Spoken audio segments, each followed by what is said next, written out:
आंवला अक्षया नवमी व्रत कथा। कार्तिक मास के शुक्ल पक्ष की नवमी तिथि यानी आज 10 नवंबर 2024 को अक्षय नवमी का पर्व मनाया जा रहा है। इस दिन आंवले के वृक्ष के नीचे भोजन बनाने व ग्रहण करने का विधान है, इसलिए इसे आंवला नवमी भी कहा जाता है। इस अवसर पर भगवान विष्णु की विशेष रूप से पूजा की जाती है। द्वापर युग का आरंभ अक्षय नवमी से माना गया है।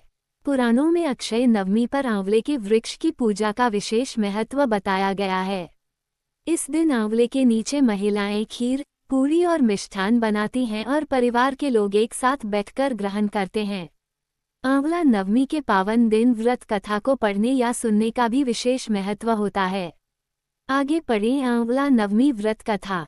आंवला नवमी की कथा। काशी नगर में एक निसंतान धर्मात्मा वैश्य रहता था।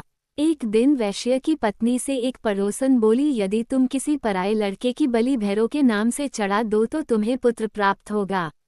ये बात जब वैश्य को पता चली तो उसने अस्वीकार कर दिया, परंतु उसकी पत्नी मौके की तलाश में लगी रही। एक दिन एक कन्या को उसने कुएं में गिराकर भैरव देवता के नाम पर बलि दे दी। इस हत्या का परिणाम विपरीत हुआ।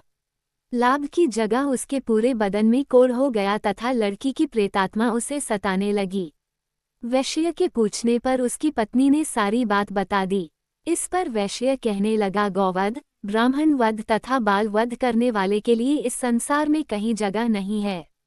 इसलिए तू गंगा तट पर जाकर भगवान का भजन कर तथा गंगा में स्नान कर, तभी तू इस कष्ट से छुटकारा पा सकती है।